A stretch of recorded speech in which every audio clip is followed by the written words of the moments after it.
What's up? Back here with another video. Hey, this has been going wild on my TikTok and on my Twitter, bro. Go check it out if you haven't, but basically, some niggas was getting greedy and they was gambling. But better than yet, in fact, actually, the mafia was controlling everything in the NBA. Like, do you actually know how fucking crazy that is? They was controlling everything, my nigga. Everything.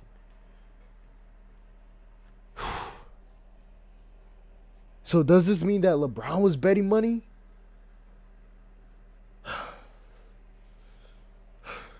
I'm just playing.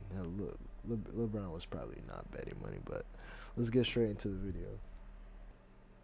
The big mystery in this NBA gambling scandal is why would a guy making $24 million a year risk it all for some tiny prop bet payoff? Cause we thought guys like Terry Rozier were supposed to be immune to this kind of stuff. Well, we just learned what caused him to do this. But what the NBA did after finding out may be just as bad. And if true, this makes them look 10 times worse than they already do. But first, back to Rozier. We kind of get why a guy like Jonte Porter would do this. He was making $400K a year, so some shady guy offers a payday. Okay, maybe. But Terry Rozier, how could this happen? Well, the FBI just told us who his partner in crime was. But I am taking today's sponsor, Viore, out into the real world. Nope.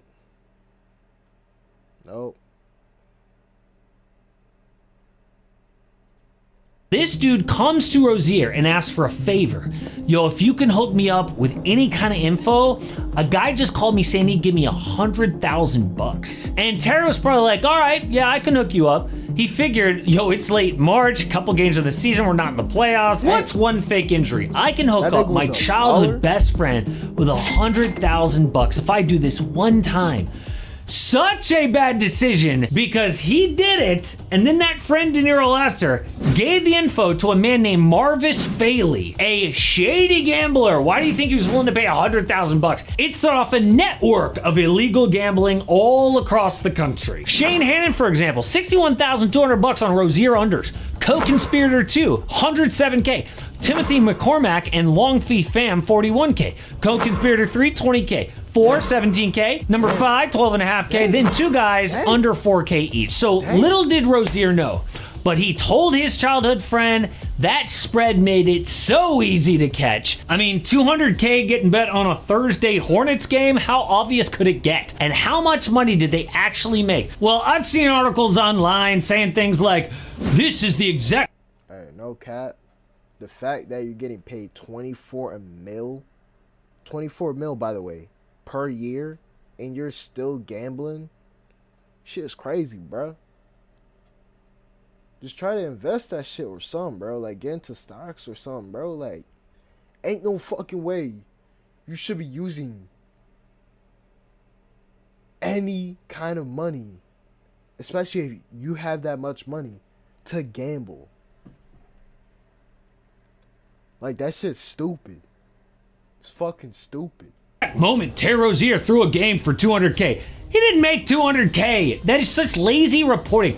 There's been so much bad reporting on this story, it's insane. What they misread was that $200,000 was bet on the unders. Rozier didn't make $200,000. How much did De Niro Lester actually get paid? Remember, he was promised $100K, right? It was less than that. The FBI said tens of thousands of dollars, probably about $20K.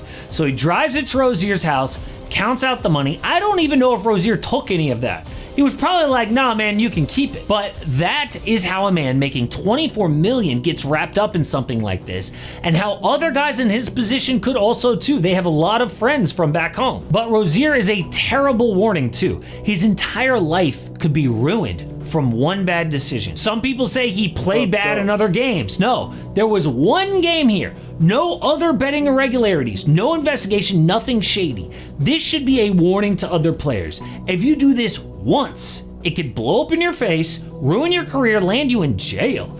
can you believe Rozier was cuffed at the wrists and the ankles and had to put his house up for collateral on bail over one game? But for as bad as that is, what the NBA did next might be on that level. And if this is true, Adam Silver could be in huge trouble.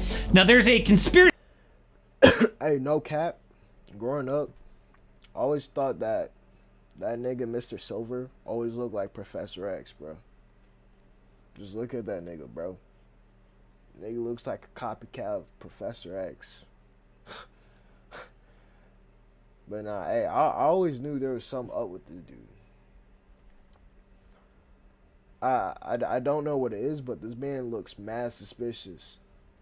Element to this, so stick with me. It starts January 20th, 2025, the first day that we learned that Rozier was in trouble. The league said, hey, in March 2023, the NBA was alerted to unusual betting activity related to Terry Rozier.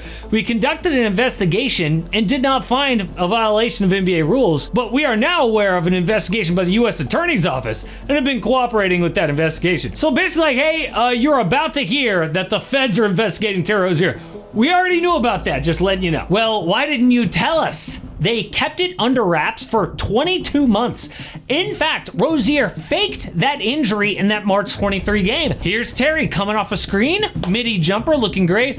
Oh, then all of a sudden he feels his ankle, leaves the game, no limp, but sportsbooks alerted the NBA within hours of this, okay? Hey, bunch of Rozier prop bets on a Thursday Hornets game. Might want to check that out. So the NBA pulls Rozier the rest of the season. Now granted, there were just 8 games left, but it wasn't for that injury, that was fake. This was an NBA investigation, so they knew and said nothing. Now, I do kind of get not telling the public, because just in case it is totally false, you don't want to ruin Terry's reputation the rest of his life. But they then allowed him to get traded to the Miami Heat with this going on. Really? Do you know how pissed I would be as the Miami Heat GM or a fan? Dude investigated for illegal gambling and you don't tell us? Now, Silver has been asked about this, and what he says is the NBA doesn't have subpoena power, they cannot threaten to throw people in jail. All they could do was look at Terry's phone, talk to him, so all clear. If he ends up guilty, well, hey, they did everything they could do. But not telling the Heat about this is weird. Yeah, bro, like, they probably, like, put up a big bag for bro before they even got him. Like, y'all niggas have to realize, like, bro probably lost on, like, tens of millions of dollars. And when I mean bro, I mean the GMs of the Heat, of the Miami Heat. They probably lost over at least more than $10 million just getting this nigga and coming to find out that he was a gambler. I'm not gonna lie. If I was a GM, bro, I would have been fuming.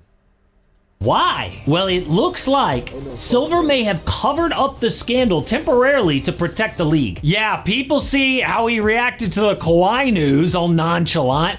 What won't this guy cover up? All he cares about is making money for the NBA. Oh, actually, turns out the NBA found out about the Rozier thing March 23, then announces the new media rights deal July 2024. Whole time said nothing, kept that in the dark. Why? I could just see this coming across Adam Silver's desk, and he's like, yo, this cannot come out right now, okay? We're about to sign for $75 billion. Now, of course, I cannot prove any of this motive. All we have here are the facts and the timeline. You can be the judge. But you know who does care is the Miami Heat. Could they get that trade reversed? Because Rozier has been terrible for them. In fact, he's so bad that in game 1 he was available to play, but not in the rotation because he's that bad. But could they get salary cap relief? Maybe that's one thing, but really if I was them, I would care about the pick. They traded a first-round pick to Charlotte. Fire Miami doing everything to get that back. But there's one other thing that we just learned about the Mafia poker games too. So the FBI says that Chauncey Billups lured rich people in to rigged games to steal their money. But the Mafia is down so bad if the best celeb they can get for their rigged poker game is Chauncey Billups. No way Scorsese can make an interesting movie about this. But maybe not. Pablo Torre reports that Kevin Garnett also played in one of these games. A number of former pro athletes athletes, in fact. And I am sorry, if that is true. No. I wouldn't even be surprised if Kevin Garnett did that shit, bro. Niggas has always been sus. No way Kevin Garnett, who made over $300 million, knew this game was rigged. Involved with the mafia. The FBI says, in total, these games stole about $7 million.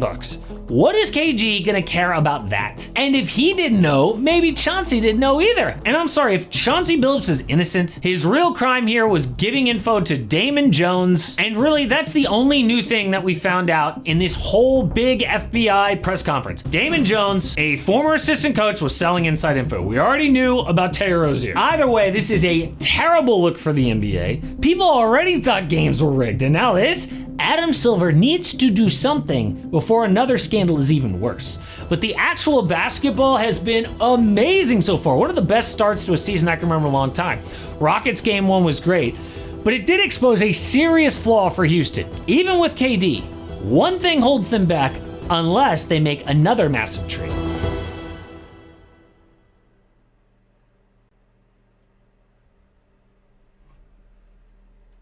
Me personally, if I was involved with some shit like that, which I'm saying I would never be. I'm just putting it out there. I would never be involved in anything like that. I would keep that shit under wraps. But that's just... Sorry, man. I'm gonna tickle you again. Wouldn't let that shit happen to me, though.